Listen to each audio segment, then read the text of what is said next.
હવે નજર કરીએ વિગતવાર સમાચાર પર। સુરત સિવિલ હોસ્પિટલને બદનામ કરવાના કાવતરાનો મામલો સામે આવ્યો છે। ખાનગી એમ્બ્યુલન્સના ચાલકે હોસ્પિટલના પરિસરમાં હોબાળો મચાવ્યો। તેનો આરોપ હતો કે હોસ્પિટલના સિક્યુરિટી સ્ટાફે તેની એમ્બ્યુલન્સના ટાયરની હવા કાઢી નાખી છે।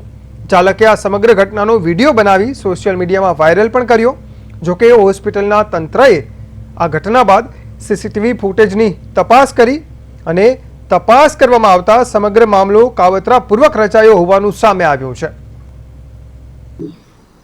સિવિલ હોસ્પિટલનો બદનામ કરતો એક વિડીયો વાયરલ કરવામાં આવેલો છે। એ વિડીયોમાં બતાવવામાં આવે છે કે આ અમારા સિક્યુરિટી વાળાએ એમની એમ્બ્યુલન્સની હવા કાઢી નાખવામાં આવેલી છે, પણ એ તદ્દન ફેબ્રિકેટેડ છે। અને એ જે અમે તપાસ કર્યું ત્યારે જાણવા મળ્યું કે એમ્બ્યુલન્સ પહેલેથી જ હવા નીકળેલી લઈને આવેલો હતો અને બીજી એમ્બ્યુલન્સ વાળા પેશન્ટ લઈ જતા હતા। એ પેશન્ટને પોતાનું બતાવી અને એમને પોતાનો વિડીયો વાયરલ કરેલો છે અને આ સિવિલ હોસ્પિટલને બદનામ કરવામાં આવે છે કે આ हमारी पेशेंट ने ले जाते वक्त हवा काढ़ी नाखवामां आवेली। कल एक वीडियो वायरल हुआ जो कि प्राइवेट एम्बुलेंस का था। जो प्राइवेट एम्बुलेंस वालों ने ये बोला गया कि भाई हमारी पेशेंट इमरजेंसी ले जाना था, सिक्योरिटी ने हवा निकाल दिया है।